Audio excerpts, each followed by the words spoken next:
Log on, tune in, find out. Another good idea from Cambridge.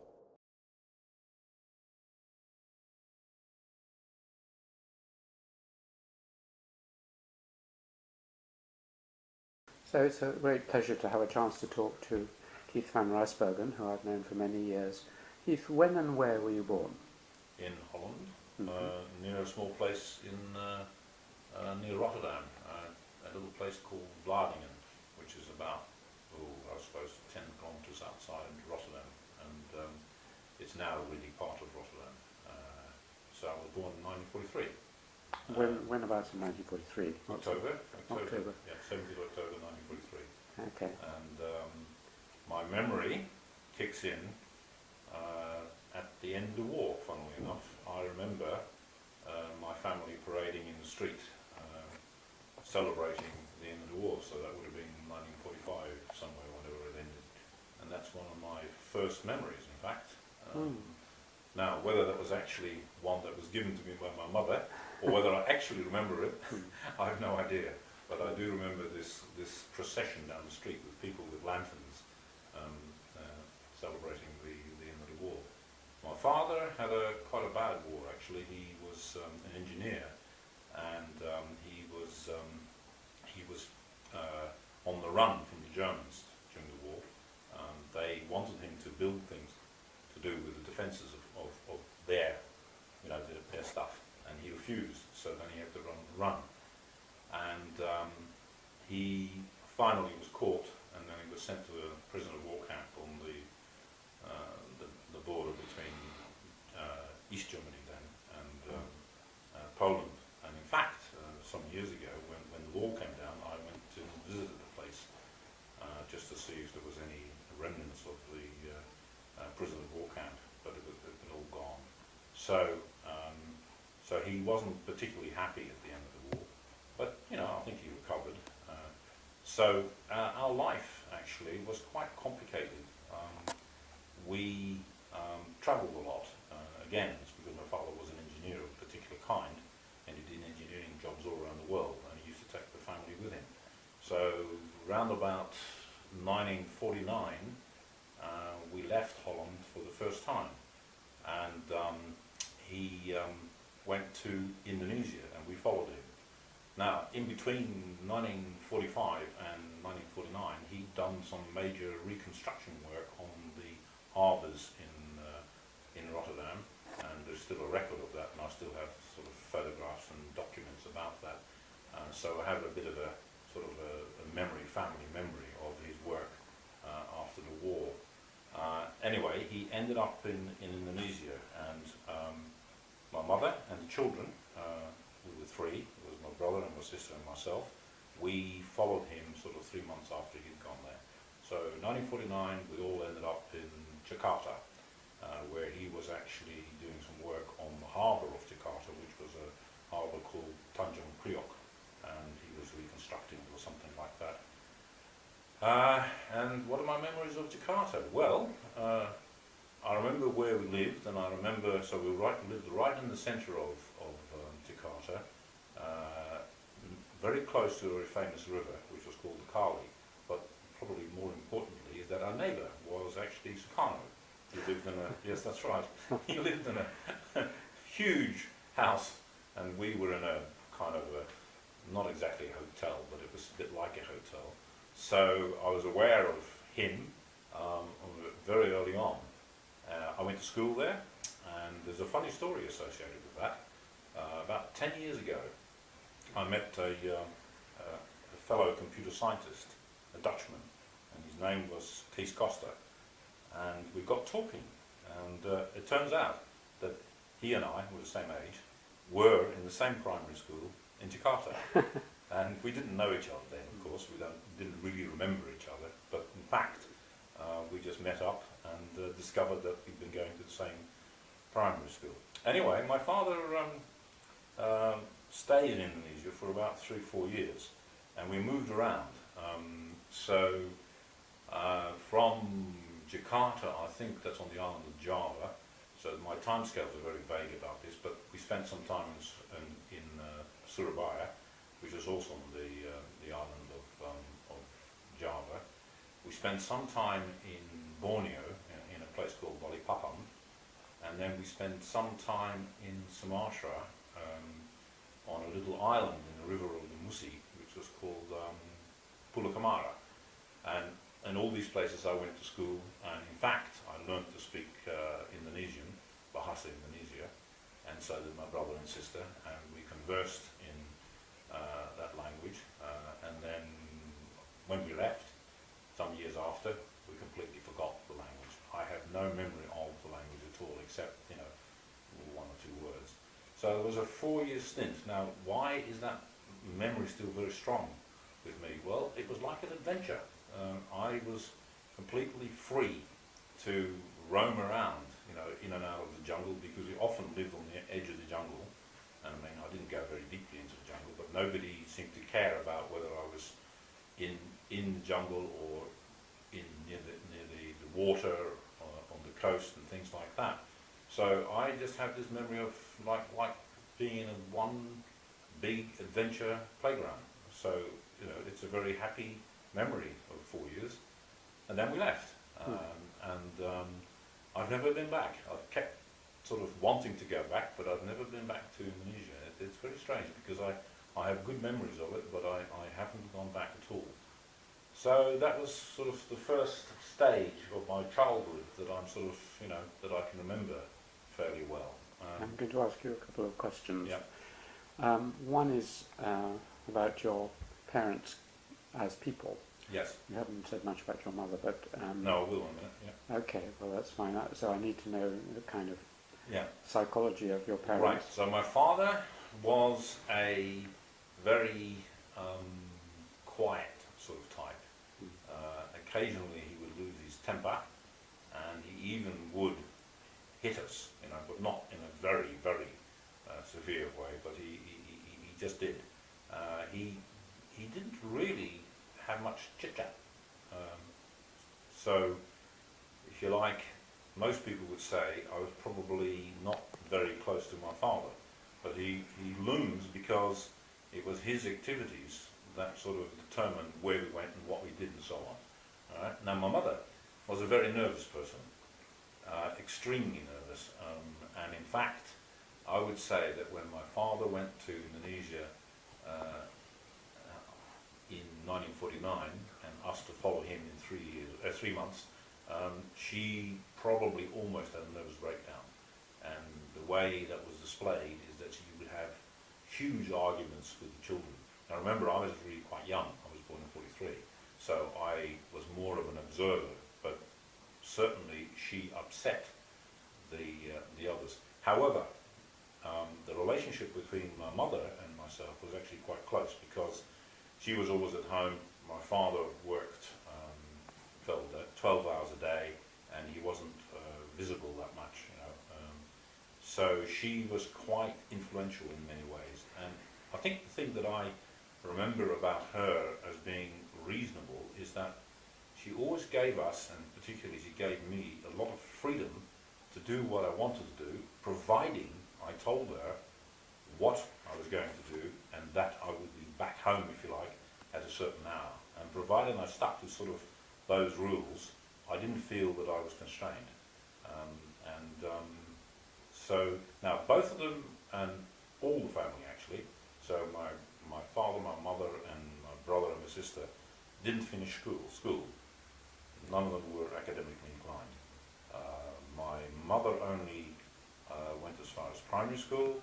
My father only had 3 years of high school, and subsequently, of course, my brother and my sister also went, I think, 3 years of high school or something like that. I was the only person in the family that was sort of academically inclined and kept going. In fact, my parents never understood what it was that intrigued me about, you know, academic work.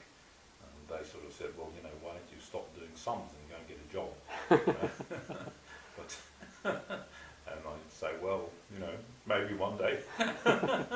So, I mean, at the primary schools you went to in Indonesia, do you remember any teachers or any experience? No, this is really quite interesting. I mean, I start to remember things more about school when I got to the age of,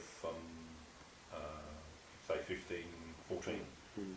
Prior to that, I have virtually no memory of school. Certainly not in Indonesia. I just cannot recall, I can recall going to school, I can recall leaving the school, and doing things out of school. I have no memory of what I was doing at school, whether I was any good at anything. At that stage, nothing. It's just a blank. Mathematics? No. Mathematics eventually, later on, when I was going to high school, I realised that I was quite good at it. But in the earlier days, there was no sign of being good at it. So after Indonesia, we went back to Holland. This was a recurring pattern. So my father would do these jobs, and he would then return to Holland, and then there would be another contract that he would take on. So the next contract was to go to Australia, Western Australia, and we lived on the outskirts of Perth, in a sort of a normal suburb, and I went to the primary school there. So we're still in the primary school phase, and I have a bit more of memory. So for example, that's where I learned to speak English, and the way I was started on English was that when I arrived at that school, the teacher said to another kid, why don't you take him outside and teach him the alphabet? So I went and sat somewhere with this other kid, and he took me through the alphabet in English, right? And believe it or not, that's the only thing I remember about learning English. The rest was just done by osmosis. It was most extraordinary. Now I think back over it, of course. My parents had this attitude, because they weren't particularly academic, that if we moved from one place to another, that the children at that stage, not just me, would just go to the local school. And whether it was a school with the working language was English or German or whatever, tough, they would just dump me in the school, and I was expected to just get on with it. And well, I did. I mean, in Perth, on the outskirts of Perth, it's closer to Fremantle actually. I don't remember anything traumatic about not being able to speak the language. I just got made friends and used sign language, I guess, and gradually learned to speak English. Now that's where, at that school, they discovered that I was quite good at certain things like maths and science. So after about a year and a half, I think, or maybe a little bit more, I don't know, they accelerated my promotion through the system, and I was put into first year high school a year before I should have been. However, it didn't help very much, because we soon after left to go back to Holland. And again, my memories of living in Perth, Western Australia, so there are some minor memories of the school, but the recurring memories are getting on my bike and cycling to the local beach and spending time diving off the jetty. I don't know, always I used to go to the beach and swim, and during the winter I would spend a lot of my time just walking around with a friend actually, walking around the bush, the local bush. So a lot of my time was spent outside. Now, I did read a lot, but it was always in the evening, or I don't know, it just didn't seem to interfere very much with my outdoor life. And the outdoor life is the thing that I remember most. And now you asked me about a teacher. There was actually a teacher at that school. So the school was Hilton Park Primary School. There was a teacher, and I think his name was Simpson, who I do remember. And in fact, many years later, I have a very good memory for faces. I bumped into him in Fremantle. So, and I went up to him and said hello and so on, but of course he didn't remember. Was he a good teacher? It wasn't so much, I think it was because of his kindness actually that I remember him. I don't remember him because he was a good teacher. Mm. I don't, at that stage, I don't really have much of a memory of teachers being either good or bad. Mm. I remember them being more or less violent because, you know, they used to cane people. Mm. But he was a rather kind person. I do remember him, and so that's my memory of that. While we were in Western Australia, the Queen paid us a visit, and we were all lined up to wave little flags when the Queen arrived, and it must have been an important occasion. So we're talking about something like 53, 54. Yes, somewhere after the coronation. Right. So she 53. she came to Australia, and she visited. In fact, she visited the school, I think. Yeah. And so that's another thing I remember. It was a big occasion. But the biggest memory I have of, this is all very strange really, the biggest memory I have is of swimming off the coast of Western Australia. I mean, I like swimming, and I've liked it all my life, and I still remember that very well. You talk about all the walking around. I mean, Yeah. were you just walking aimlessly, or were you collecting butterflies, or doing anything systematic? No, nothing systematic. It was purely kind of pretending to be either a cowboy or an Indian, right? And the bush was on the edge of where we lived, so all I had to do was cross the road, and I would be in virgin bush, just about. I mean, it was, but, you know, Australian bush is not very, you know, Yeah. dense. It's just it's quite open, so and it's not dangerous because I mean there are no Snakes? Snakes, no, I don't know that we particularly worry about snakes. So anyway, and of course in those days you go around barefoot. So I suppose if there had been snakes we would have been in trouble, but no, it was just ordinary bog standard Australian bush, nothing special about it. Yeah. But I do remember it. So then we left Australia and again went back to Holland. Now I think this is actually from a school point of view, it's quite a critical moment. So we went back to the usual area. In fact, I think we may have stayed and lived with my grandmother for a while.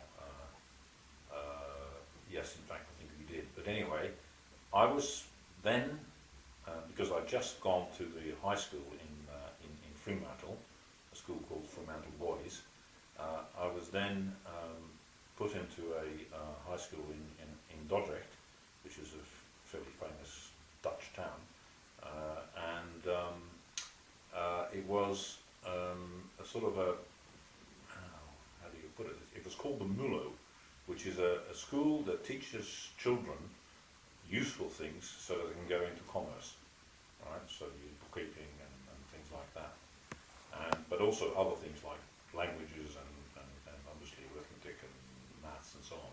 So at that school they discovered that that I was quite bright academically, right? In other words, I should really be in a more academic school. So the teacher, or maybe several teachers, I don't know, they recommended to my parents that I'd be sent to a thing called the RBS, which is a sort of like a gymnasium, right? And which basically streams children for university. And that's where my interest in science and mathematics and so on took off. So I had to get some extra coaching in mathematics to catch up, because I've been in this other school which wasn't really all that great. And I was given some extra mathematics coaching, and then basically caught up. And also I realised myself that I was rather good at things like physics, for example, and certainly I was good at mathematics.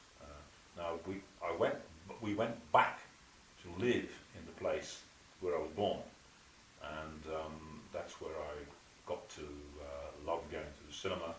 I certainly continued to read a lot, although probably mostly novels. I read a lot of the books. Famous German author. He's well known in Germany and in Holland. A chap called Karl May. He wrote books about cowboys and Indians.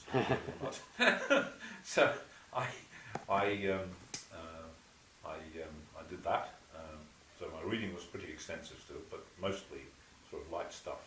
I continued swimming, and When did you start wearing glasses?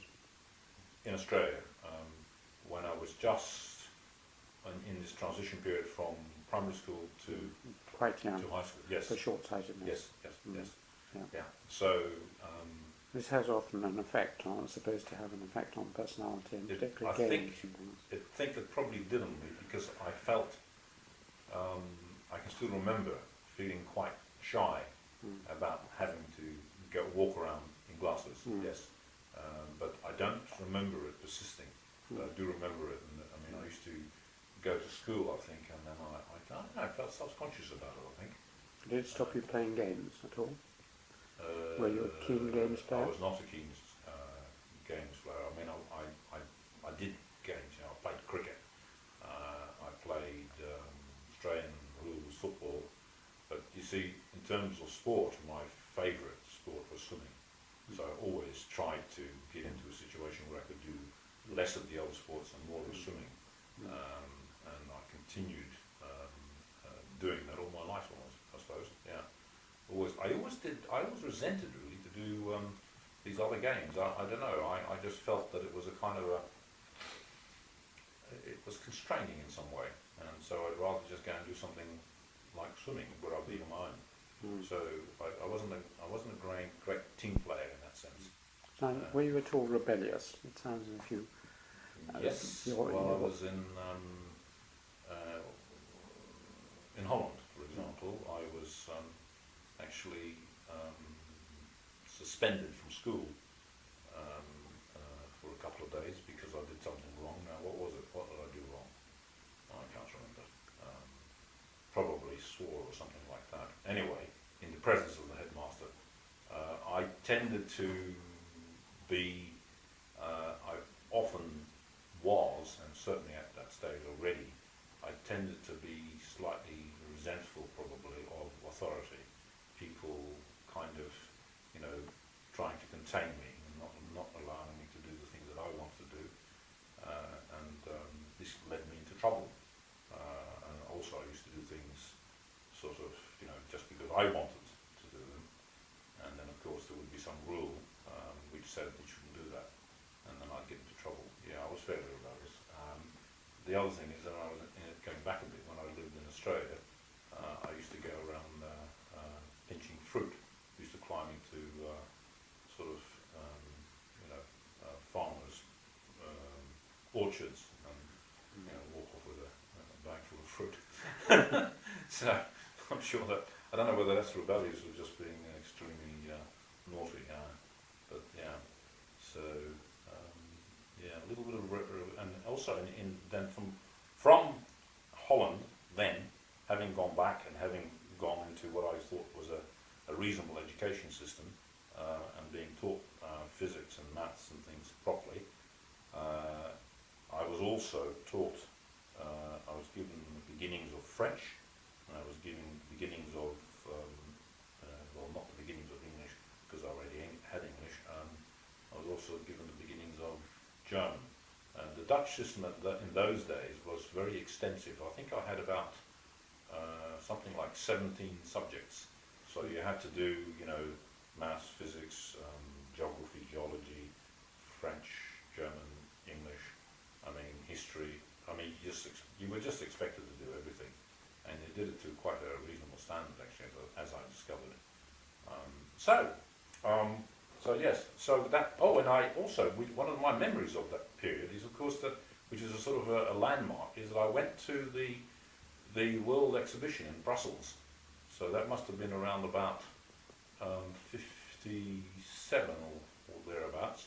At the same time, or just before the exhibition, the Sputnik had been put into space, and the Russians had a display model of the Sputnik at the exhibition in Brussels. So that's another memory. I enjoyed it actually because they displayed a lot of the pavilions displayed quite a lot of what was then, I suppose, modern technology. So, for example, I remember seeing the first colour television set in the American pavilion. See, we had family in Brussels, and we used to visit them quite regularly, so it was quite easy for us to go there and then spend a few days at the exhibition. My father had came from a very large family, so some of his brothers lived in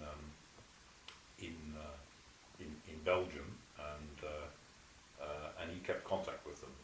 So he would drag the family along. My mother had she came from quite a small family, and her father was a market gardener, and she had a brother and a sister. She didn't keep that much contact with her family. It was mostly on my father's side that there was contact, and that persisted over. Yeah, in fact, I still have contact with some of the family, but not in Holland. They've tended to be elsewhere, distributed over the world. So that takes me to the next stage of my father's career. So I'm timing it by his activity, you see, although, as I said earlier on, I didn't see all that much of him during my childhood, although he obviously had quite an influence. We went to what was then called Southwest Africa, Namibia, and this is the last 3 years of my high school, and we lived in a town called Walvis Bay on the coast of Namibia, and the Skeleton Coast, and the area around was the Namib Desert. The school was actually in Swakopmund, which was just, I don't know, about 40 miles away, I think. So I travelled into Swakopmund every day by bus, go to school and come back. Now, the interesting thing about that is that although the school was what you might call Afrikaans and English, a lot of the kids that I knocked around with were German. And so I learned to speak German simply by osmosis. And I read a lot of stuff actually in German. In Stockholm they had a very good bookshop. So one of the books that influenced me in terms of, pushing me in the direction of science is that I read Fred Hoyle's book. I think it's in English it was called The Frontiers of Astronomy, and I read that in German. And now that I look back on it, I think, how did I do that? I must have been really enthusiastic. Anyway, so that's when I started to look at books which had a lot of serious scientific content. So I read a book by Rutherford on the atom, and in fact at that time I also, and I don't think I could have read it properly, but I read a lot of Eddington's Nature of the Physical World. That I read in English, and so the Rutherford book. So I started, and I was reading literature. In fact, the writers that I remember reading very much, probably like every other teenager, was Dostoevsky. I worked my way through all the Dostoevskys at that time, and I mentally decided that I was a member of the beatnik generation. I think all that came to was wearing a floppy sweater and something like that, and talking with my friends about, well, what would I have talked about? I don't know. Pop culture. Yeah, something like that. But anyway, so this was a time when I think academic type thinking and academic type reading became more important. However, it's a recurring theme in my life actually. I continue to swim, and the reason that's quite strange is because there is a cold current that comes up from the Antarctic up the west coast of Namibia, and it's very, very cold, the water. I couldn't put a temperature on it, but it's probably something like 16 degrees or even lower. And in the summer especially, I would go for a swim. There's a pier in Swakopmund that goes out into the sea, and I used to swim around that every day. It was quite rough, in fact. The water used to break, I used to just swim around it and then back again, and I did that all the time that I was actually in that part of the world. So now again the same thing arises. So the issue about that a lot of my memories are to do with the things I did outside school. So, for example, in my holidays, I worked on a fishing boat. So in the summer, the boat would be functioning as a trawler, and I was a deckhand on it, just basically sorting fish and also cutting them. I mean, sometimes filleting and so on. So that's a very nice memory. And in the winter, it was converted to catching pilchard and by net, and that was a night activity. That tended to do the fishing at night. So I have memories of going out in the boat because we had friends who had. One of them was a skipper, and he had a boat that did all this. So that's. And the other thing I remember very well is going up country and going hunting. I mean, really hunting. So With a gun. Yeah, with a gun. And it was a friend of mine whose parents had a farm up country, and he invited me to the farm, and then he said, let's go hunting, and we did the works. So there are these, and I spent quite a lot of time actually walking around the desert. This is sort of a real sandy desert, near where we lived. I would just go into the desert and walk around. I used to enjoy that immensely. And further afield, so people would occasionally invite me on a trip down the coast, and we would go into some other part of the desert and so on. So these are all very strong memories. In terms of friends, although I had friends at these various stages, in Namibia at Swakopmund, I made a very good friend, a chap called Leonard Kruger, and I remained in contact with him for quite a number of years after we left, actually. The ones that I made before that, I would sort of briefly stay in contact with, but eventually that would fade. The other thing we did, and this again, my parents, the whole family in fact, we would go on vacation in South Africa. So we had a Land Rover, so we would drive down into South Africa, and so we vacation in Cape Town and in Durban. And you can imagine that was quite a spectacular journey through very arid conditions. And when we went to Durban, we crossed the Drakensberg mountain range, and so we saw quite a lot of South Africa. So there was an event which was quite important actually in many ways in my life that took place while I was that was towards the end while I was living in Namibia, and that was I was in a major train crash. The train that I was on was a through train. Was going from Windhoek to South Africa, and I was going to go across and visit my brother who was then in Durban, and it had a head-on collision with another train, and I was in the front coach, and the coach that I was in, the engine in front of the train, which had a fuel tank behind it, which is in the shape of a cylinder, just went straight into the coach and smashed its way all the way through until it got to my compartment.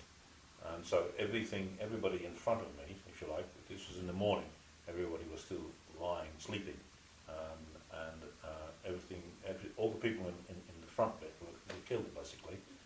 And I just crawled out of the wreckage virtually unharmed.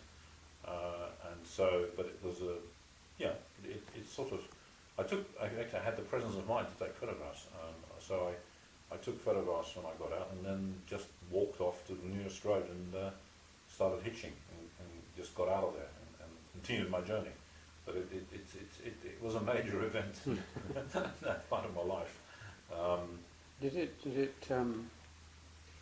It's a bridge to something which often happens around this time, just between adolescence and growing up, which is religion. Did this have, did you thank God for this? No. And more broadly, what is your religious background and My position? religious background. So, my parents basically, I think, inherited the religion from their parents, which was fairly Protestant Calvinist. And there was a moment when I was probably 6, 7 or something like that, that they said to me that, or maybe I asked for it, they said I didn't have to say grace before the meal anymore, if I didn't want to. I think they had lost their religion. I myself, I think, probably decided that I was not religious around about the age of 14 or something like that. In other words, I had no desire to go to church, and I certainly didn't kind of personally think that I believed in God or anything like that, so I was not religious. I mean, I like the phrase that is it Martin Rees said. He was he's a Christian, he said, but it's oh yes, he said, Martin Rees once when asked, said he was a non-believing Christian. And I thought, yeah, that's actually quite close to what I am. In other words, I understand and I accept the culture that we have has come out of Christianity, but just because I accept it and I go along with it and I admire it actually, doesn't mean to say that I have to also believe in God, right? So I kind of thought, when I heard Martin say that, I thought, yes, that's a pretty good description of the way I am actually. So I also, when I was a teenager in Namibia, I read, and I can't remember much of it actually, but I read a lot of Spinoza, and that must have had an impact on me as well.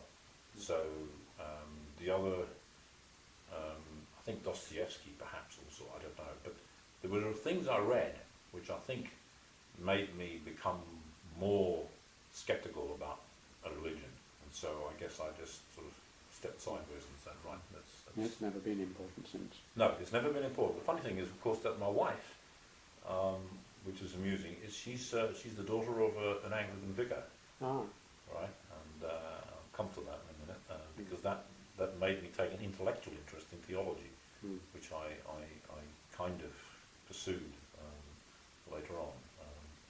So yeah, I don't have any. I'm not like Richard Dawkins, right?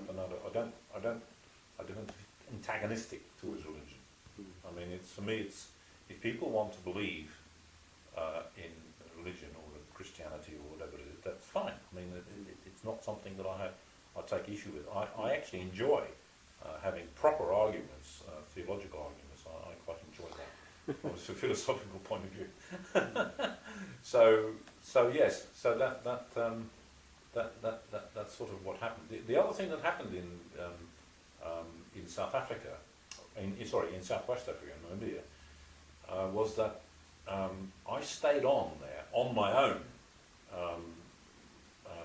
for a year. So I was in the last year of school, and my father wanted to. His job was finished, so he wanted to go on to the next contract, and that required him to return to Holland. So they said, okay, we've got to go back. You haven't finished school yet, so why don't you just stay here and finish school? So they arranged for me to be accommodated. This is quite funny actually. They go in a maternity home, believe it or not. This maternity home had rooms that they rented out to people, so they got me a room. So you can imagine it's convenient because breakfast was laid on and meals as well. So I stayed in that maternity home for a year. The thing that I didn't tell you about actually, which was I suppose is one of the traumatic periods of my life. When I first arrived in Namibia, and again, my parents did the usual thing, so they sort of inquired what would be an appropriate school for me to go to, and it was, you know, the high school that various people went to. The headmaster determined that because I didn't speak Afrikaans, I would have to learn it, because to cope with the school, it was important that one could speak and understand Afrikaans.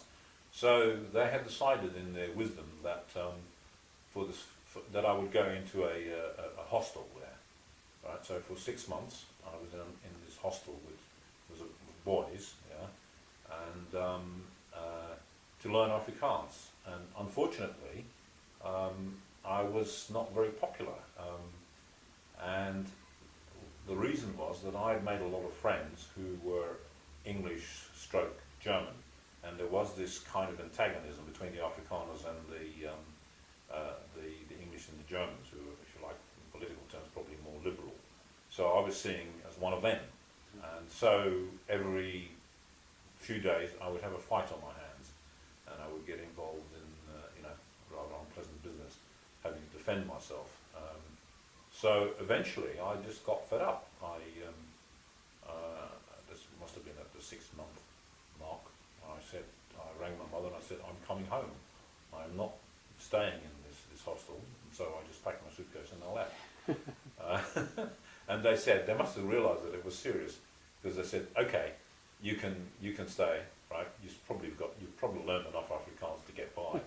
And in fact, I had, because at the end of my time at that school, you have to take, as well as doing your leaving certificate, as it was called, you were told that it was a good thing to take a taalbond certificate, and that meant that you were tested on English and Afrikaans, and that meant that if you passed it, you were properly bilingual.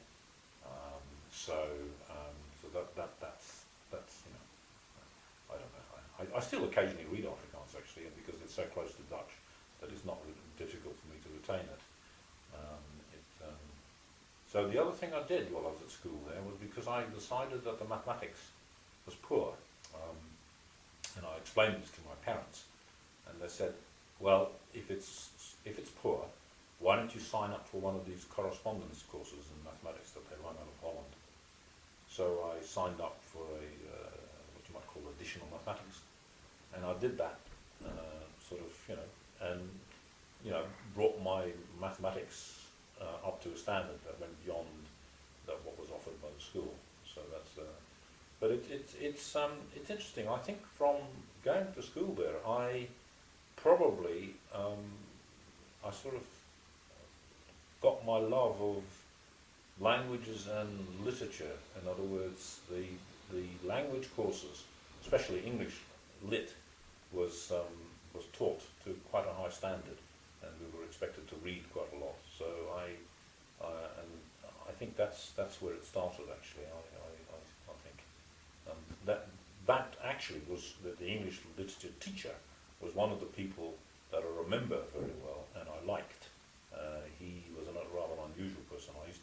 He used to invite me around to his house, and I used to play chess with him, which was you know, interesting. I think he must have realised that I was academically inclined, because he always encouraged me. But he was no scientist, right? He just encouraged me on the language, on the literature side. So we come to an end of another era, right? So that was Namibia, and my parents then wrote me and said, because I'd enrolled to go to university in Namibia, in Natal, to study mathematics, and I got a scholarship to do that. After I made all these arrangements, my parents wrote to me and said, we are going back to Australia, and we are coming to collect you on our way. So they came down to Durban. I made my way across Durban, and they said, and they arrived in Durban, and then my brother was also already in Durban. My sister had already gone back to Australia, and they collected us, my brother and myself, and we got on a cargo vessel which took a small number of passengers and made the crossing over to Australia. they said, well, you know you've enrolled in university in Natal, and I'm sure you'll be able to do the same thing in Western Australia. So there you go. I was again moved to another educational system, and of course it wasn't as straightforward as they said, because as it turned out, University of Western Australia didn't it didn't recognise immediately my qualifications. So they said, we'll let you start, but you know it's only provisional, and we'll try and get these qualifications of yours accredited. So by the time I was through, about 2/3 of the way through my first year at university, they finally wrote back to me saying, it's all right, you can stay, which was very kind of them. You did mathematics. Yes, what I wanted to do, which is I wanted to do physics and philosophy, and of course mathematics. And the university wouldn't allow philosophy, so I started to do physics, chemistry, pure mathematics, and applied mathematics, and which was, in a sense, I felt was a bit of a compromise, because I wanted more than just the sort of pure science. I wanted some other aspect, and we'll come to that later, because I'd actually tried to make up for that later on. Anyway, so I started university, and I had a lot of catching up to do in some aspects actually, but that happened all right. It wasn't too difficult, but no sooner had I started my university course than my parents left, and they went to the east coast of Australia. So once again, I was on my own. Well, it didn't seem so bad at the time actually, but it's rather amusing that they hauled me all the way from Natal to the west coast of Australia, and then promptly deserted me again. So incidentally, I discovered that I left South Africa about the same time as no, he was the scientific advisor. He was a South African to the government here. David King? No. Yeah, he was also.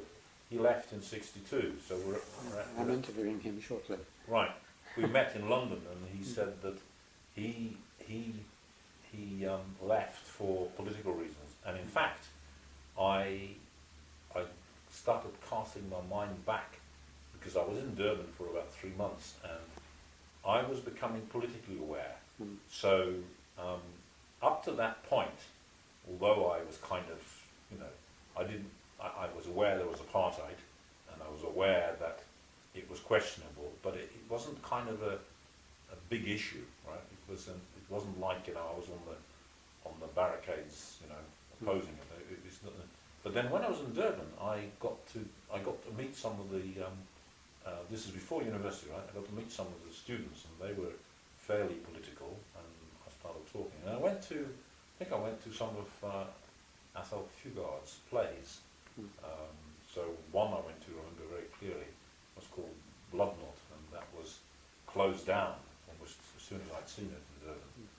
And I started to get really quite, I don't know, sort of concerned about the whole thing. So maybe it was quite a good thing that I was leaving South Africa, because I think I might have got caught up. So I was talking to David.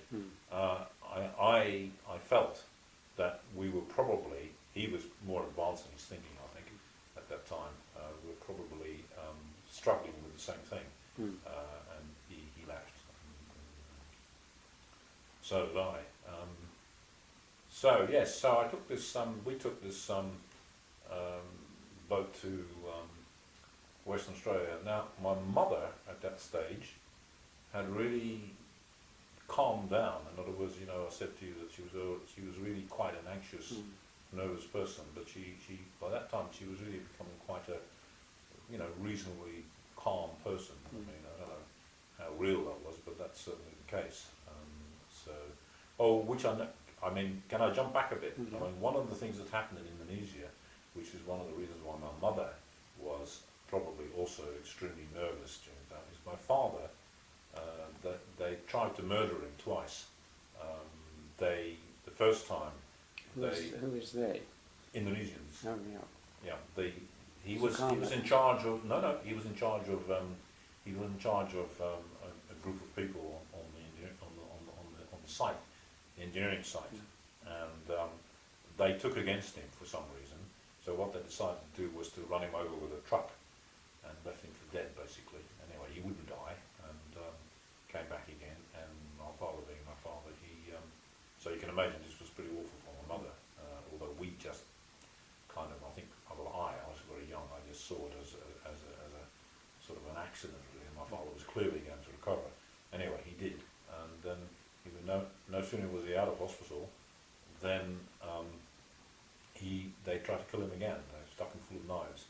Same sort of thing. The people on the work site, because there was a lot of tension between the Dutch and the Indonesians, right? Because Indonesia was becoming independent, and the Dutch were the old colonial masters, and they hadn't been very kind to the Indonesians, so there was a lot of tension. So they tried to kill him again, and again left him for dead. And my mother just didn't believe that he was going to die, so she stayed with him in hospital, and he came back.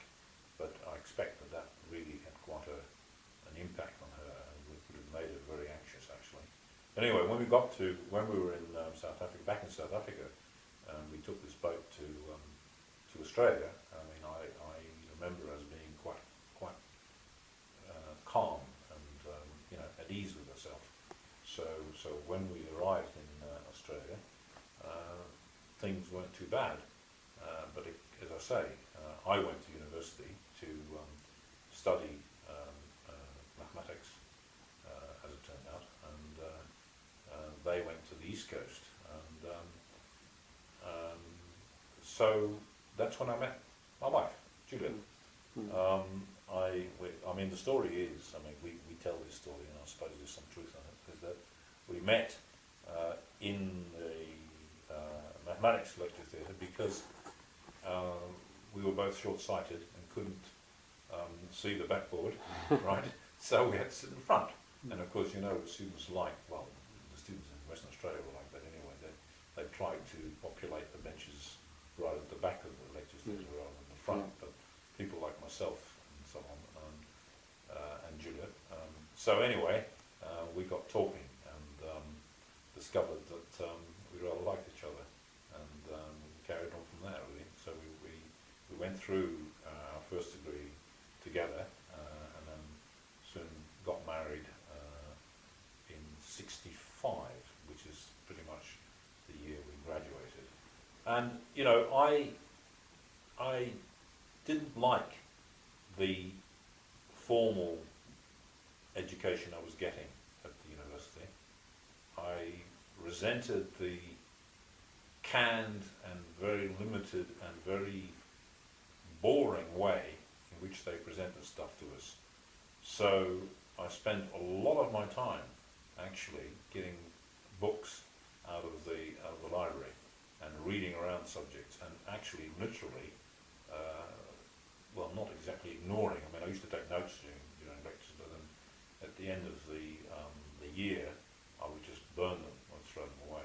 I would find them quite useless. I seem to have I had this sort of approach to science that I had to kind of get the story in my head so that I could walk around. At other times I could think about the stuff, and I had to have a story. It wasn't enough to just have a proof. So in mathematics, to give an example, they would show us, or they give us a lecture on the Hahn-Banach theorem, which is an important theorem in mathematics, and they would meticulously go through the proof of it on the blackboard. And this just didn't work for me. I found it totally sort of uninteresting. So I had to go away and kind of read about the Hahn-Banach theorem, how it fitted into other bits of mathematics, and maybe even read about the people involved, right? So for me, always my interest in science in particular was always sort of added to by knowing about the people who were doing the science. So at that stage I had already read, before I came to university, I had already read and understood the special theory of relativity, but at the same time I found out a lot about Einstein. So it was important to me to know the theory and to know about the person who actually produced it. So Which is why I'm sorry? why I'm interviewing you now for the same reason. So anyway, so that was quite interesting, and so I ended up. So as I said, I wanted to do physics really, and so actually theoretical physics, because I had learnt about special theory and so on, these sort of things, before I came to university, and I wanted to continue on with that. So the physics department in Western Australia had a strong experimental component. They expected the students to do a lot of experimentation work, and it was boring work. I didn't like it at all. It was very elementary. But that wasn't the problem. The problem was that because you had to stand while you were doing the experiments, and they were you did them in the afternoon, and it would take 3 hours. I, at that stage, suffered very badly from migraines, and whenever I stood for a long period, I would get a migraine, and so then the whole day would be wiped out, and this was going on and on and on. So I went to the professor of physics, and I said, look, I can't do this. I mean, isn't there some way that I can just do theoretical physics without having to go through all this experimental stuff? And he said, no, I'm afraid not. You either do the experimental work, or else you'll have to do something else. And I think it may have been him that suggested, I don't know, but he suggested that I focus on applied mathematics, and that's what I ended up doing. So I did a lot of, so I did some physics actually, then I did, as it was, I did a course in general relativity, which is in a sense theoretical physics. So yes, and it was a strange period actually, because I think the university worked their students very hard, but I felt at least that they didn't instill an excitement about the subject during the lectures. They didn't motivate us very well, and I think I wasn't the only one. I think most of the students I spoke to were like that.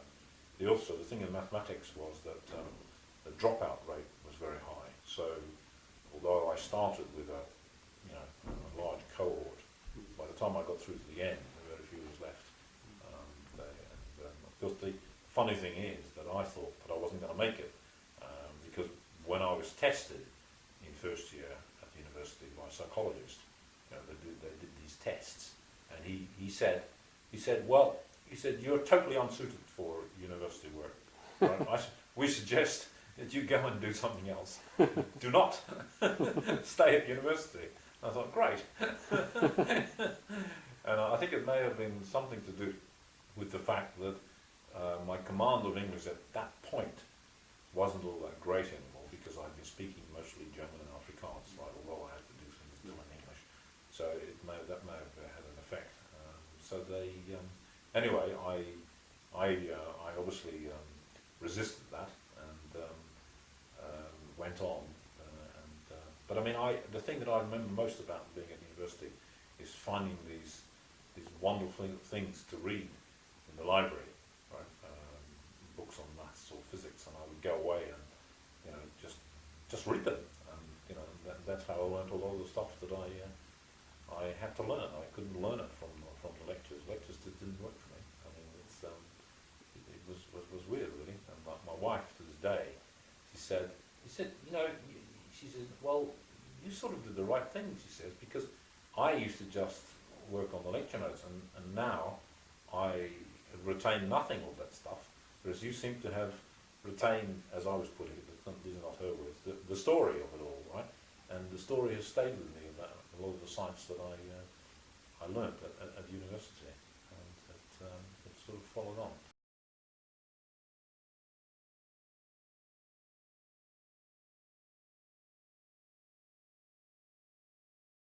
So I didn't have a scholarship, Yeah. So I had to actually pay my own way, and this was for various sort of administrative reasons. So I ended up taking a lot of jobs during my student days. So I worked as a crayfisherman for three months. I worked as a weighbridge officer. I worked as an assistant electrician. I worked as a person in an auction room. I worked as a quantity surveyor. I got a whole, had a whole string of experiences to do with different types of jobs, and that's how I, not entirely, but I paid most of my way through university. Now that brings me to the end of my first degree, and of course the relationship with my wife went from strength to strength. Right, we're still here and enjoying each other's company and so on. So, so yeah, that wraps up. So there's a bit after that. Right? Oh yes, we'll go on. How is it that you got from Western Australia to Cambridge? That's the next adventure. That's the point we've reached. Yes. Yeah. Well, I and Juliet decided that after graduating, we wanted to leave Western Australia and go back to, as I would put it, back to Europe. Of course, we ended up in England. But anyway, the intention was to go back to Europe. So before doing that, I thought, well, I've got a degree in mathematics, and I better make sure I have some sort of meal ticket. So I enrolled for 1 year in a diploma of, what was it called? Numerical analysis and automatic computing. Right, and so for a year I retrained, if you can put it that way, as a computing person. I wouldn't at that stage computer science, that's sort of a modern invention. Surprisingly, I discovered that I liked it. So from being, if you like, a person who really saw himself as a mathematician come physicist come something else, I suddenly became really quite enthusiastic about computing. So anyway, clutching this certificate, and my wife had a diploma of education, so she also kind of retrained because she also did a degree in mathematics, right? And we discussed it, and you know, we agreed that we'd rather be somewhere else for a while, and somewhere else was here. So we had these certificates. We got on a boat, and with a number of other graduates, as it turned out, we came to England. And before setting off, I wrote to a large number of places. In fact, I wrote a slight misrepresentation. I wrote the original letter, and my wife dutifully copied it out onto longhand, onto air letters, right? And these letters were sent to places in England mostly, which did computing, like computing centres, if you like, saying basically, here I am, you know, I've got this qualification in computing, have you got a job? And surprisingly, so this is the interesting thing, I didn't come here to do a PhD, I came here to do a job. Cambridge, through, probably mostly actually, through Nick Jardine. I'll explain it a bit more.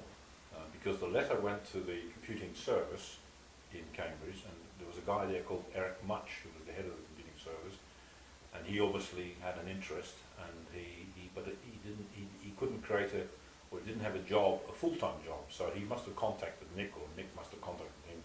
Anyhow, between the two of them, they said, well, we think we may be able to give you a job as a programmer. So I said, great. So I waltzed up here now we must be about 69, I think. I waltzed up and had an interview with Nick Jardine in college here, and he said, well, in King's, yeah, in King's, and he said, well, you know, I can give you part-time employment, but you know, the computer lab wants you to do some work for them. So I said, fine. And so gradually I started doing work. Now, Nick's had a project. Nick had I think it was an EPSRC project, which he shared with Robin Simpson, also at that time in King's.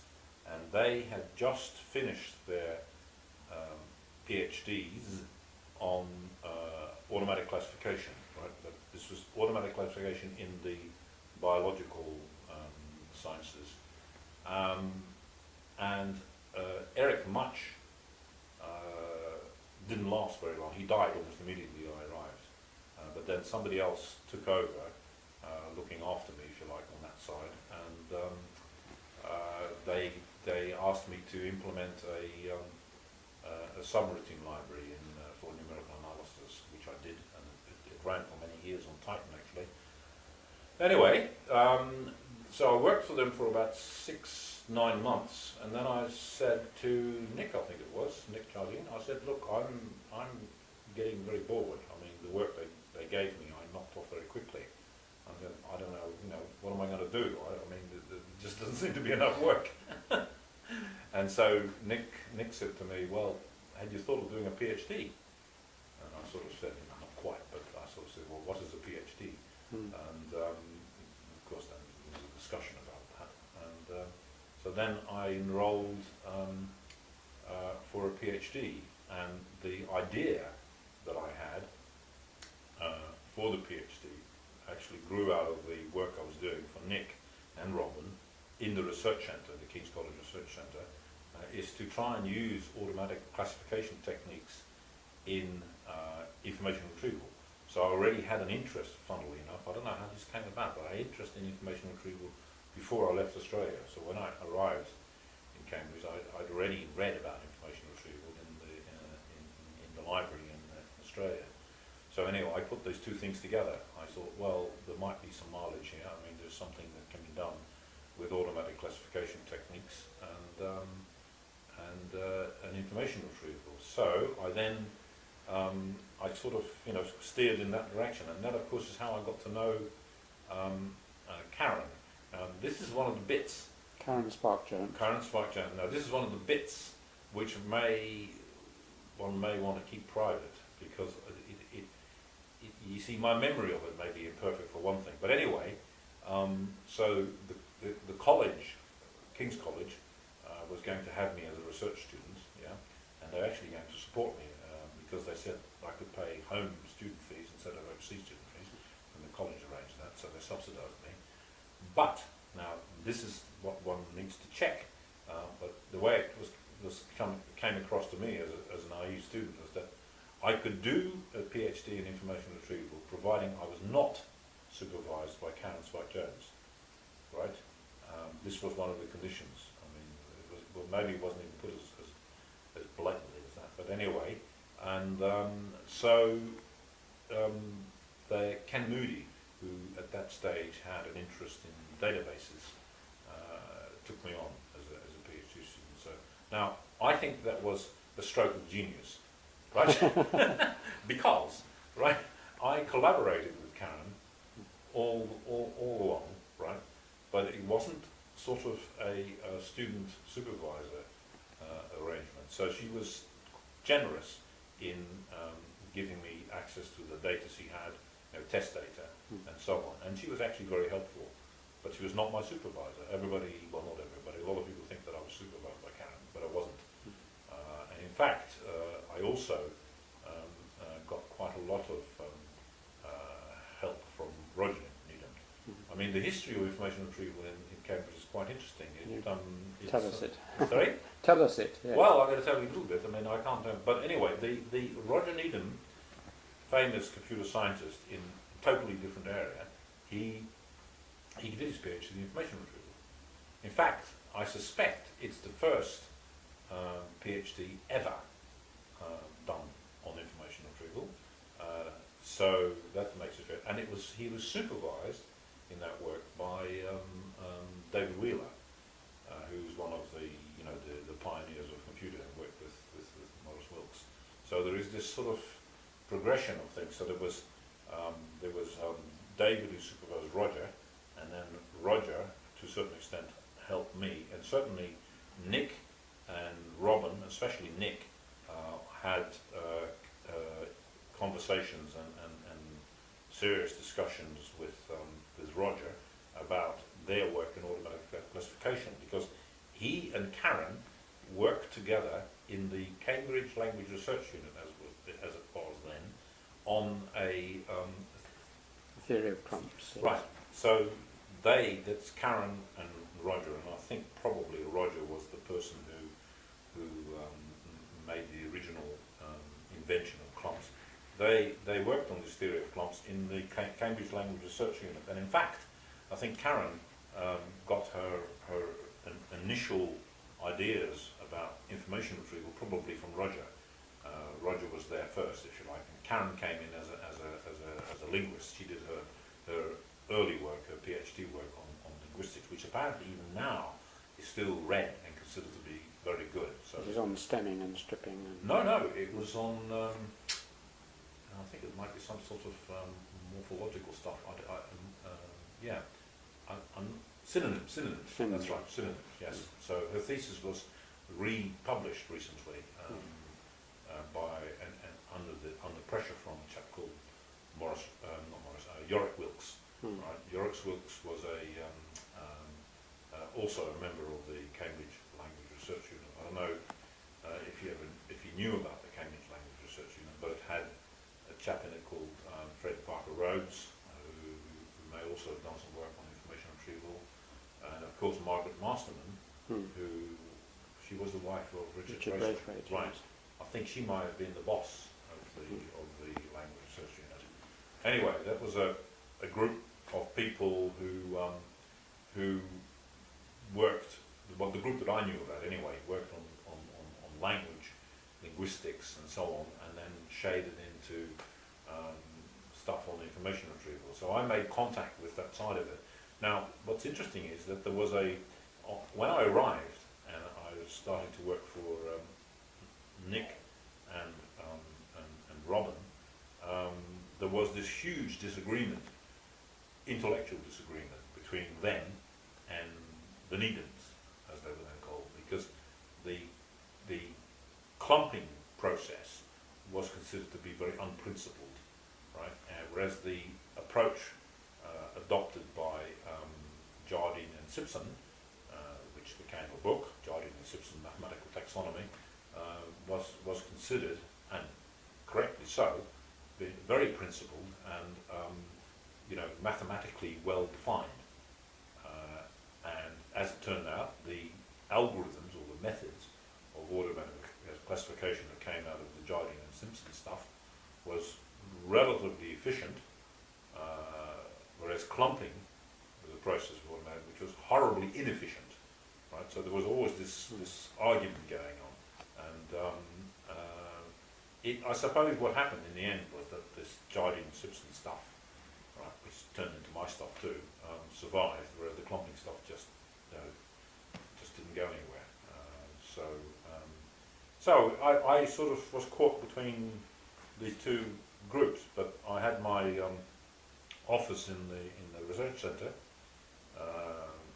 where at the same time Dennis Mollison, who's a probabilist, was also working, and then there was Nick and Robin and Nate. You say probabilist. What is a probabilist? Oh, he's a man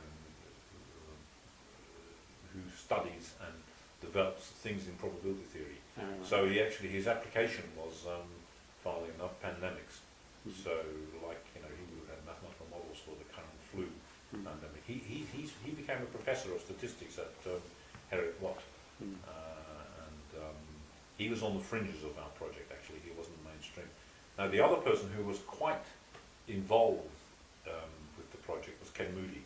Now, he was more, I don't know whether he was officially written into the project proposal, but he was certainly acting as a bit of a consultant. So he designed the original algorithm, I suspect, for a sequence of cluster methods called BK, and it was based on, the core of that was based on some of Ken's work, right? And of course he was my supervisor, and again, it worked out extremely well because how do you put this? He took an interest in what I was doing when it really mattered. So he would, he would leave me alone because I had this context in the computer laboratory anyway, which I shared with a lot of PhD students. But when I needed extra help, or I get sent up a distress signal, he was usually there, and he read, because I was an appalling writer to begin with. I just, you know, it was so condensed, right? So that every paragraph, if I were to write the same stuff now, would probably take several pages. Anyway, so Ken actually, you know, took me in hand and got me to think about how to write things. And again, I needed that very much. So anyway, so this information retrieval work sort of progressed. I went on to do my PhD thesis on automatic classification techniques in IR. I used them, I tested them, and showed that if you used automatic classification techniques in the way that I did, at least on the data that I had, it showed that you could get major performance increase. But on the way, I also invented a evaluation measure, a measure for evaluating information retrieval systems, which is to this day is still used, and in fact is used very widely in speech recognition. So it was adopted by another field as a measure of retrieval performance, and I defined that.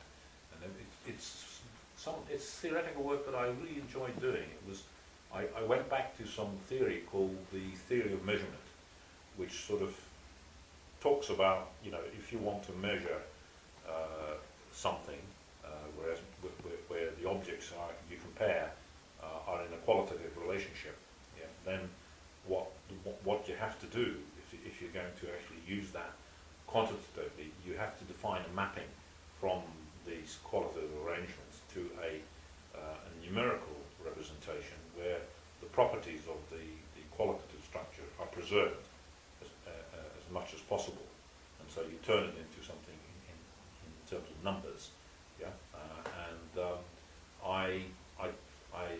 I took that approach to measuring performance in information retrieval. In other words, I wrote down the sort of intuitive conditions of relationships that were important in IR and the ones that you wanted to measure, and then defined this mapping.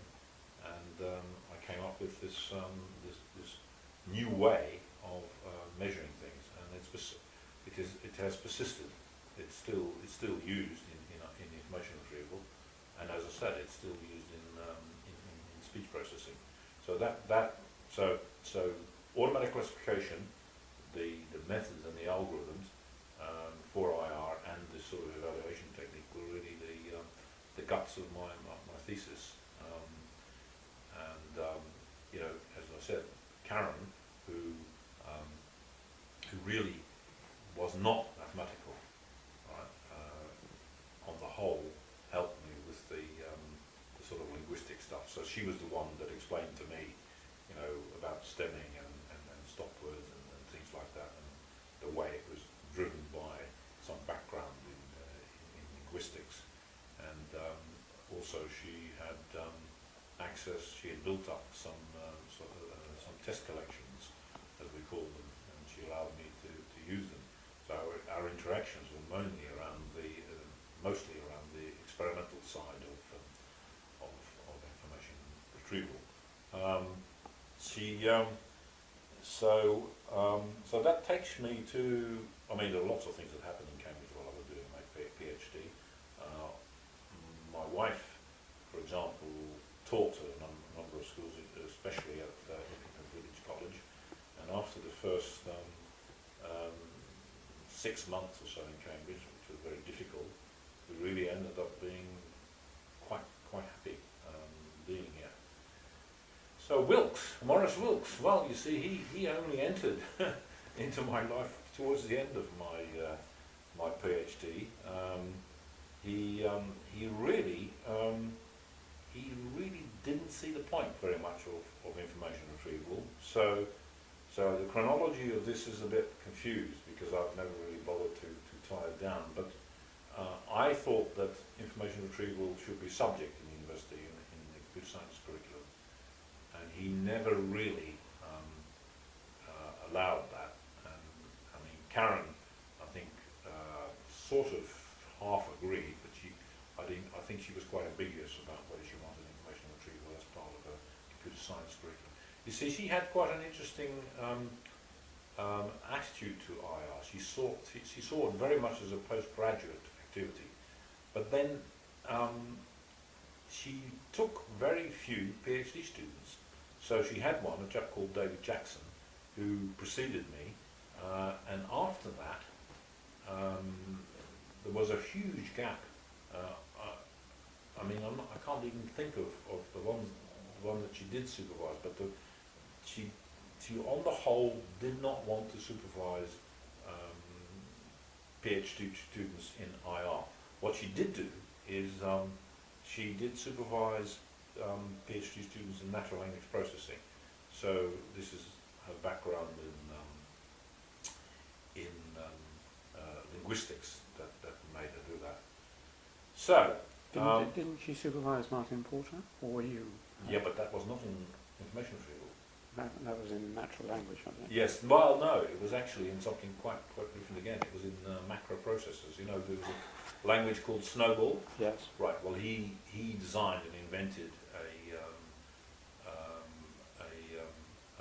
comparable language. He was, as you know, he was a superb software engineer. Right. Yes. Tell me something about Martin, because I've worked with him for many years. I know. I will tell you something about Martin, but you have to just Wait. allow a little bit further, because Martin came into our lives when I came back from Australia. So when I took my PhD, I was headhunted by the professor of computer science at Monash University in Melbourne, and he worked on automatic classification. His name was Chris Wallace. He was a very, very, very able and very good academic. He did a lot of good work on classification, but again, it was different from the automatic classification work that people did here. Sufficiently different for, you know, if you like, not to have much contact with it. So I went out to Monash, Australia, and because we went, and one of the nice things that happened was that our daughter was born, Nicola. She was born in Melbourne, Australia. So soon after we got there, I don't know, months, probably 5 months or something like that, she came into being. And I was a lecturer there in computer science, and got very bored. I don't know, the change of environment, I'm not sure what, but I mean, it didn't work. Boredom is probably the best way of describing it. I had nobody to talk to really about information retrieval. So I had this idea that since I had nobody to talk to about information retrieval, I would talk to myself. So I wrote a book about information retrieval, which was effectively talking to myself about IR. And it did well, actually. I mean, surprisingly, I didn't think it was going to do well at all. I thought it would just disappear like many books do. But in actual fact, it's still used to this day, which is a bit embarrassing. So anyway, so I did this thing, and then halfway through my contractual period at Monash as lecturer, I returned to England, to Cambridge, to try and figure out if there was a way I could come back. And so Karen, I think, said to me, well, why don't you apply for one of these Royal Society research fellowships? I mean, she'd had one, and so it was labelled in some way. And I said, okay, I'll apply. And that would enable me to come back to Cambridge, right, and to both the King's and to the Computer Laboratory. And I did just that. I applied, and surprisingly, I got it. And so, after having spent 2.5 years in Monash, I came back to Cambridge as a Royal Society Research Fellow, and you know, made my home here. I bought a house. We bought a house, and now, what did you ask me about? Martin, yes. So, right. So this is an interesting story. So academically, there was a development going on in information retrieval, which turned out to be extremely significant. And in fact, it's probably theoretically one of the most important developments in the subject. There are various models for information retrieval, and we now call them models. And there's the standard one, the oldest probably, which was what we call a vector space model. I won't explain what it is, but associated with a man called Gerard Salton at Cornell.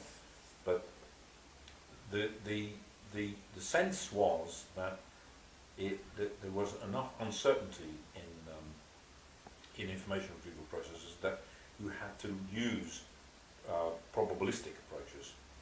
So the first development in that area was actually a thesis, well, not the first, but the first major development, written by an academic at Newcastle University. He invented a new model on probabilistic retrieval, as it's now called. But the trouble was that the model was only a half a model. So Karen, working with Stephen What was his Robertson. name? What was his name? Yeah, I know. I knew you were going to ask me that. And Doesn't matter. I've You can lost put it in. Yeah, I've lost it. You can put it in. Yeah. So Stephen was working with Karen at that time about this. But what had happened was that Stephen was also in danger of not having a job. So we actually created a project, right, to employ Stephen Robertson as an RA, right, and on that project, we employed Martin Porter. So he was actually an RA on the Research assistant. Yeah, research assistant.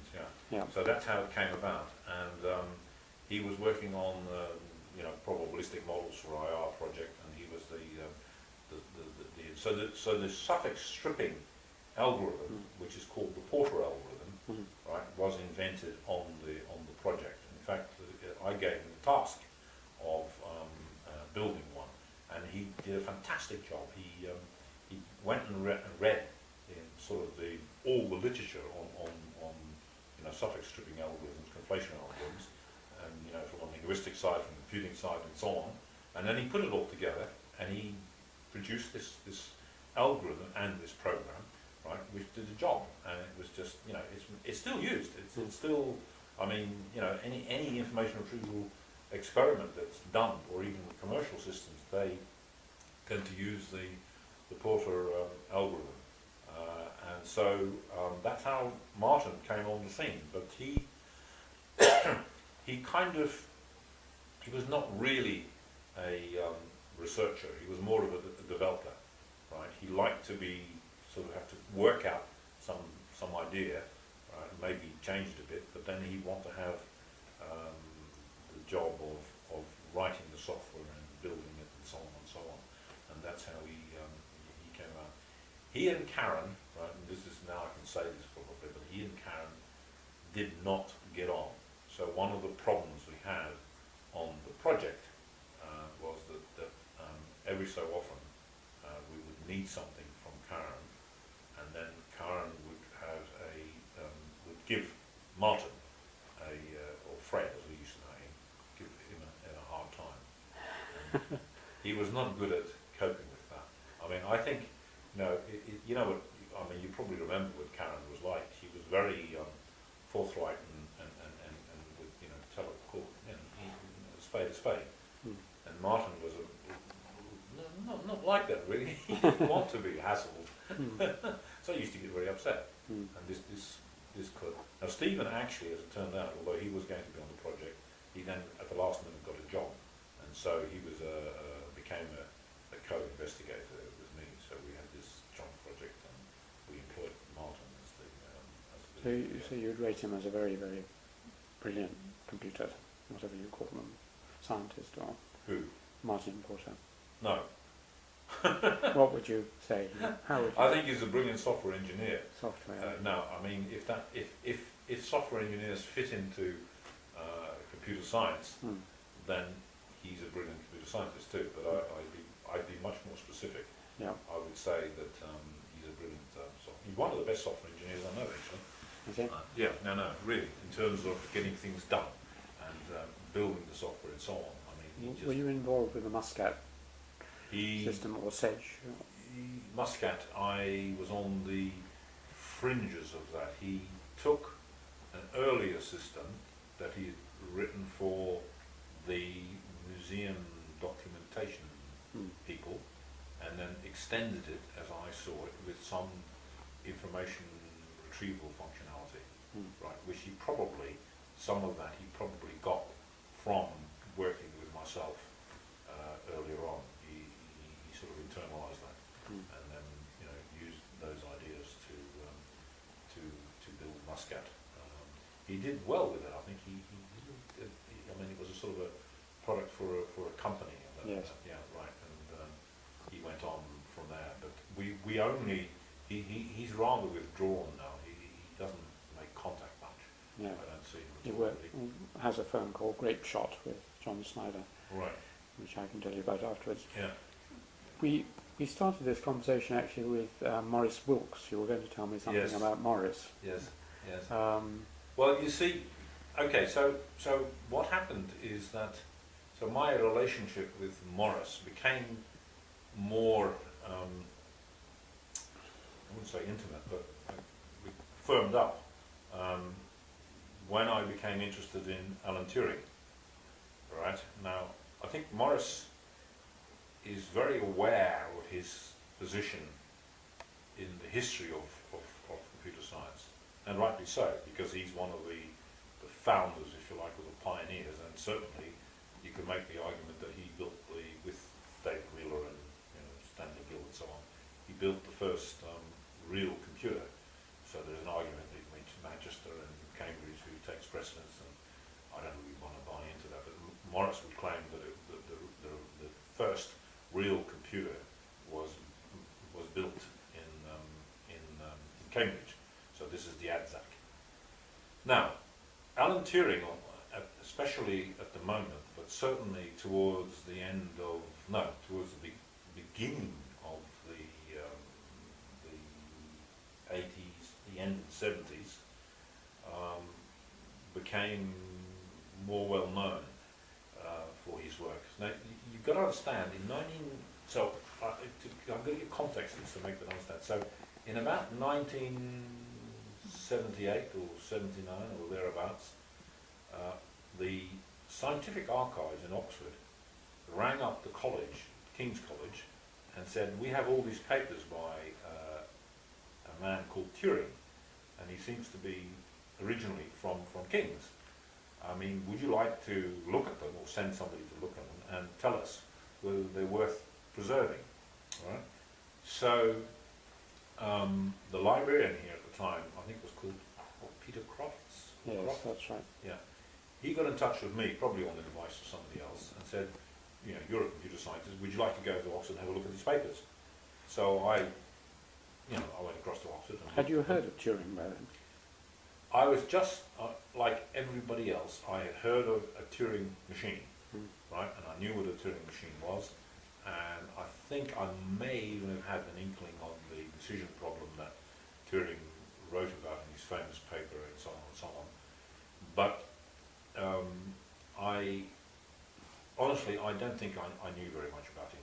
However, so I said, yes, papers are good, bring them to King's, right? And then, of course, progressively King's got more and more serious about them, and I helped them. Actually, I got some money at various stages to help. But at the time, right, I wasn't the only one. Most people had not heard of Turing. If I said Turing, most people would say, who is Turing, right?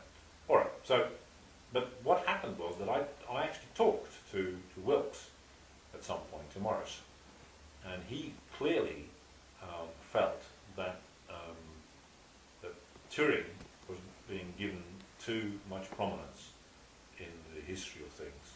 Yeah, he and you can see it from his point of view, because Alan Turing was a theoretician, and he wrote this incredibly smart paper in the 30s on the Scheiding's problem, and then after the war, he spent his time in Bletchley Park and so on, and he was involved in the design of computers. Not the Colossus, that was nothing to do with him, it was the bomb. Right? And he became knowledgeable, if you like, about the design of a potential modern computer. And after the war, he wrote a well-known report. I think it was called something like ACE, the ACE report, when he was working at the NPL, which was a blueprint for designing a computer, which was in contrast to a similar report that was written by John von Neumann, which was the ADVAC report. So the ADVAC report has priority. It was the first complete design for a modern computer. Turing's came a little bit later. In fact, I think Turing actually cites it. Wilkes, on the other hand, I think he started to think about building a modern computer, and we're talking about building ADZAC, and he got his information from the same sort of sources that from Neumann and Turing got it from. So there were these people, Eckert and Mauchly, who gave courses in the, what's it called, the Moore School of Electronics in some university in the States. I can't remember the name of the university. And some of them attended it. And that was the source of these new ideas about a modern computer. I think Wilkes' attitude to it was, I'm just going to build it, right? He was an engineer, and that's exactly what he did. He started putting things together. Now, he tried to collaborate with Alan Turing, and they did not hit it off, right? Turing did not like Wilkes, and Wilkes did not like Turing. So this went absolutely nowhere. But then, to continue on, the ADZAC was built and was a success in a sense. The ACE machine that Turing designed, which is different from the pilot ACE, that's just a side issue, was only built very much later in the 50s, and so its impact on the design of the next generation of machines was actually not very significant. However, I think, and this is just guessing, but I think that Morris sees Turing, in a sense, as maybe unjustifiably getting, support more than he ought to, because he was, his claim to fame is really on the theoretical work, and as far as building the first computer, right? I mean, his engineering skills weren't all that great, and it just didn't make it at the same time. So there is a kind of a contention between those two, you see.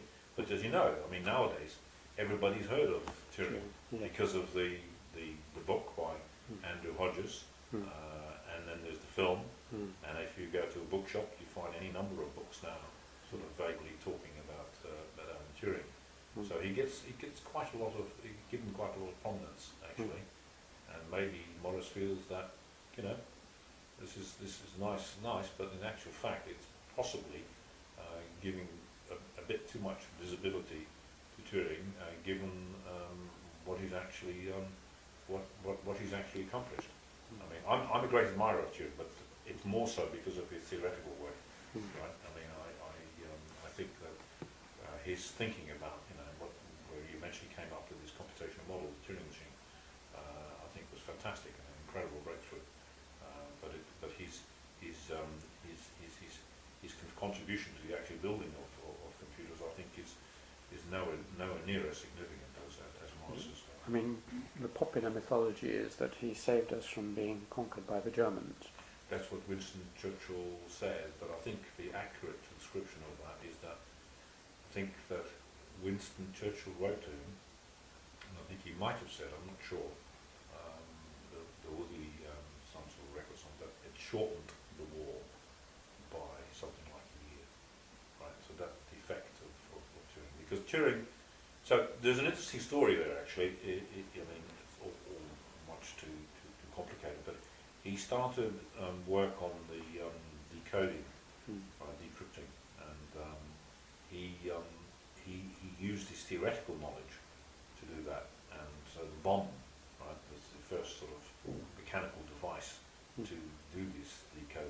based on the sort of theoretical ideas that Turing had while he was actually part. But you see, after that very early period, he was not actually working on that anymore. He got moved on to, I think it was on speech encryption and decryption. Actually, the work that led to the Colossus was an independent development, and Turing was only on the edge of that. Yeah. So, but the early work, which is what he initiated, what his brains initiated it, right, was clearly a significant part of decoding the Enigma traffic. Yeah. So yes, he deserves the credit. Someone who shortened the Second World War by a year is perhaps worth some Absolutely. remembering. Absolutely. No. I mean, the story of Turing is very sad actually, because I mean, he as you know, he was subjected to horrible pressure in Manchester. He moved to Manchester, as you know, towards the end of his life, and worked in the computer laboratory there. And he was a homosexual, and I don't know. At some point, it came out that he was, and he was forced to take drug treatment or something. Yes. Yeah. It was all very unpleasant. I mean, I tell you what though, the little book that his mother wrote about him is extremely good. I mean, everybody sort of poo-poos it. I think it's a delight to read actually.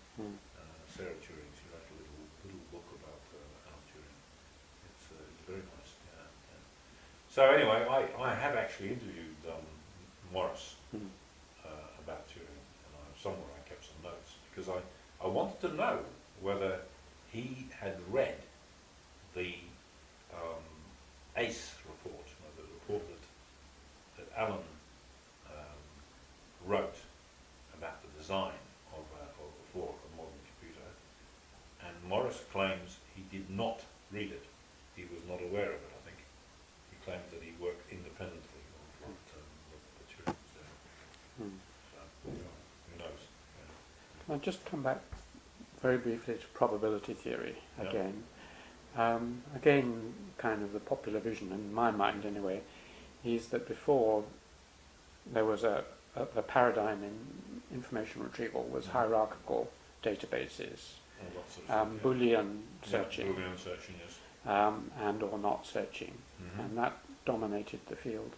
And then there was this paradigm shift to what some people vaguely think is similar to fuzzy logic. In other words, you don't have to exactly know what you're looking for. Yeah, that's you right. can put in a string of search words, and that this was really a terribly important shift in information retrieval. It was. And I tell people you were right in the middle of this. I've never been able to quite say what it was that. Well, see, the thing is that it's one of these awkward situations. I was at Monash at the time that Stephen and Karen were working on this, and I also had made the shift in my mind. And I had a student actually build a probabilistic search engine for a sort of student project at the same time. And my approach to it was slightly different. I took a decision theoretic approach. So I developed some sort of decision theory, and in fact, so when Karen and Stephen produced their model, their paper, if you like, a draft, they sent it to me, and I reworked it in decision theoretic terms, which I still think is a good way to do it, because of the certain applications actually, and so there was this kind of debate going on between the three of us about how to formulate this and so on. And so yes, I mean some people would say that the probabilistic model, because I wrote about it in the second edition of my book and gave a very, very extensive account of it, would say that it was actually developed by the three of us. However, if I'm brutally honest, I certainly think that I probably had the the same ideas to the same extent. The paper that was published by Karen and Stephen, basically is the first sort of publication of that work, although it has a subset in it, right, which they credit on the decision theoretic approach. Yeah. But it is I mean, in the other way I was in the thick of it is that I started building, together with Martin actually, started building implementations of it, right? So, for example, the relevance feedback that comes out of that model, right? I still have some notebooks somewhere that says, you know, the first ever implementation of the relevance feedback. So I was much more interested to get it working, right, than to at that stage than to refine the theory. But you know, it's very I mean, like a lot of these things, it's very difficult to pinpoint, you know, where the breakthroughs were made, because as I say, there was this earlier thesis by this chap from Newcastle, who actually ended up in Glasgow University, who had quite a who had a pretty you know, good formal development of it, but there was something he didn't do. He didn't actually seriously take into account the non-occurrence of things. Right? It was just the occurrence, right? And so if you like, it was a sort of a half a model, and then it was completed. And the first presentation of the complete model was in the paper by Karen and Stephen, I should have had my name on that, but I didn't. So some you win, some you lose. You know? Yeah. Which actually leads to a question I always like to ask, which is how do you work?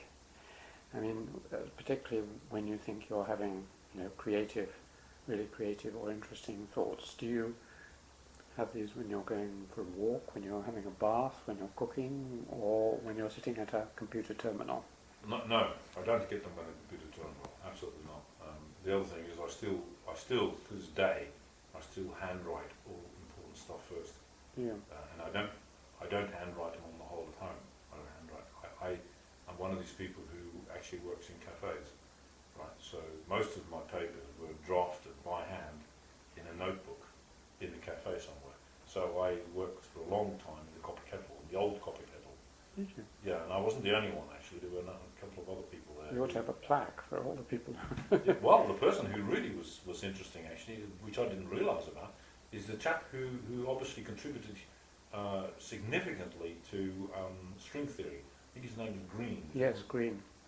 Well, Professor Green. I only realised who he was because we never used to speak to each other, right? We would be working. That he was sitting in another corner, right, doing his mathematical equations, right, and he was working on string theory. So, no, I get them.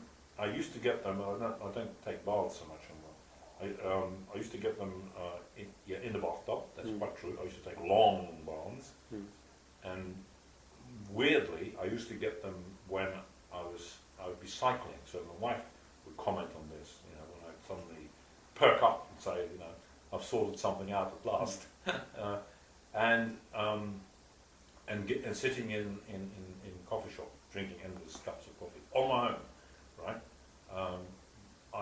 I would say that it would be unusual for me to get an idea or to sort something out, as I would put it, sitting at my desk, staring at a blank piece of paper or staring at a computer screen. I can't sit still for very long either. I have to go. I mean, if I work for about an hour and a half, I then have to go for a walk anyway, right? So I'm a restless researcher. I just now there are people who can go to their room and spend all the day sitting in their room. I don't know what they do in their room, but they're certainly in their room all the time. Well, I'm not like that at all. I have to move locations. I have to. Physical activity in between seems to matter to me. I just, you know. So, but The legs are the wheels of invention is another of Einstein's is it? saying. Yeah. Yes. So it's coffee. So, well, as you know, the famous joke, scientists are machines for turning coffee into theorems. Mathematicians. Yes, mathematicians are. Yeah. Yeah. Um, Let's move on now to well, there are two other questions I'd like to ask. One is music. Some people think music and mathematics have some affinity, or some people find music helps them in their creativity and so on. Do you enjoy music? Very much, but it's very much oriented to the voice and jazz. So my background is that we did not have any. Well, first of all of my family, my brother, my sister, my mother, my father, they did not play any instruments. Secondly, until the age of about 16, there wasn't a record player in the house, so if you like, I would say that certainly my mother and father were pretty much what you might call amusical. Right? My brother, on the other hand, I think was fairly musical. He liked to play the mouth organ, but even he was exposed in the same way to not being any music in the house. So I only discovered music gradually, but I absolutely adore opera, and I adore all sorts of singing type of music, and I am a great fan of jazz, especially blues type jazz.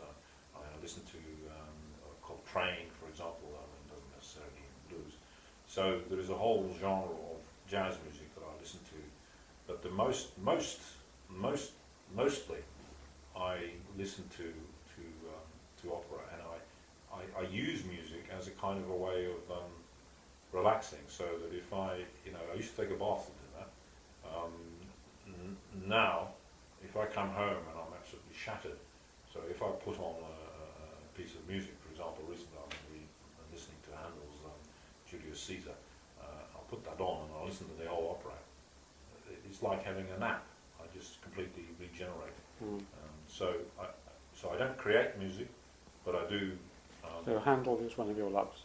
Yeah, absolutely, yes, yeah. And mine too. Is he? Yeah. He's about the only person. I mean, I listen to endless Handel, and Yeah, particularly the operas. Yeah, that's what You know they're doing 5 of them here in the autumn. No. I'll tell you about it. Yeah, I'm going to one in the Edinburgh Festival. I think it's called the Metro. I've never heard of it. They're doing 5 day after day here, English National Opera. I'll tell you about it after the interview. Yes. Well, I'd love to know about that. So I'm, and so does my wife actually. We both enjoy. We tend to share taste in music. So we go to opera. So when we travel, we go to cities on the continent, like Vienna or Milan or any of these places. We almost always try and get a ticket for the local opera and go to it. Sometimes these houses are very weird. I mean, we've even been to the Wexford one, the tiny opera house. So it's not just the music actually. I like the performance. I like the actual. I like to see the thing staged. So music is quite significant. I suppose you could say that it's a regret that I never became competent at generating them, but I don't miss that actually. I'm quite happy to just I mean, the thing that I do a lot, of course, is I read a huge amount of fiction, and both in English and in Dutch. I mean, I've kept my Dutch going, so I'm still fluent in Dutch, and I read every time I go to Holland. I mean, that's sort of once every 3 or 4 months. I buy some Dutch fiction, usually classics, that I never read, and I proceed to read them. So I'm an avid reader of literature. So again, it's a way of escaping from the technical stuff that I do. I need a change of context. So if I get fed up with what I'm doing, then I'll read a book, some bit of fiction, and it helps. It just it's a change of mind. So yeah. Well, just one last question, unless I've missed out. I mean, I've missed out the whole last 20 years of your life, but That's right. What did I do in Dublin and what did I do in Glasgow? but there's always that feeling. But I often ask scientists and others if they had advice to a young person coming out, starting up, say on their PhD level, about how to have an interesting theoretical and intellectual career in the sciences or arts. Yeah. What advice would they give them? Right. Well, I mean, I've supervised successfully, I would say, about 30 PhD students, and about 60% of them are full professors around the world. So the supervision that I do obviously kind of works. And I've thought about that a lot. So in my supervision of PhD students, what I try to do is to engineer one thing. This is the central thing, is that I want them to have the central idea themselves.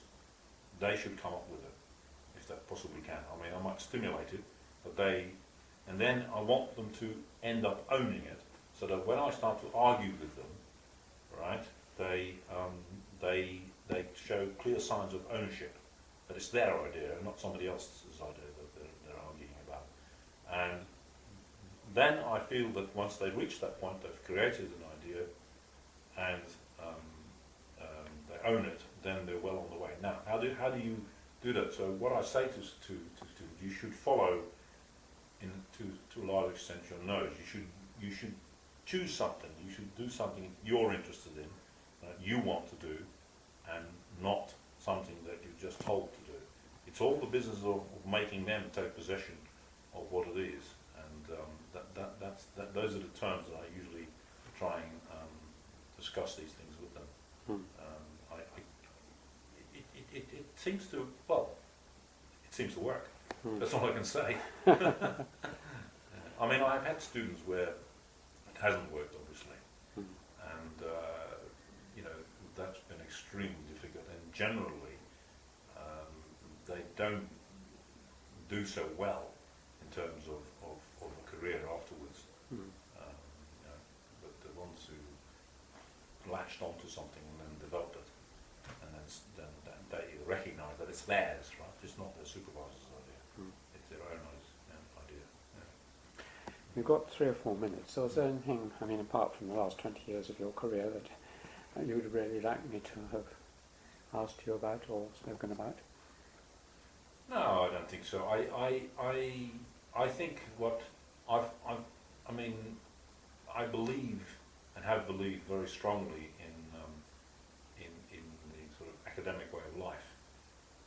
The thing that, and I've enjoyed it immensely, right, all along, but the thing that I've resented in the last 10, 15 years is the extent to which the bureaucracy in the universities have started to drive things. In other words, they create circumstances and they create things, right, which academics have to respond to, right, which are basically just stopping you from doing the intellectual work. In other words, it's not as I feel that academics should just do intellectual work, but the burden of doing the non-intellectual stuff, right, and dealing with either the national bureaucracy or the local university bureaucracy, that burden has become rather excessive. And that's one of the things I think is very sad, actually. So my daughter is an academic. She's a postdoc in neuroscience, and I can see that the pressure is there already for her to cope with certain bureaucratic excesses, I would call them. So that's That's a sad thought to end on, but a lovely interview. Thank you very much indeed, Keith.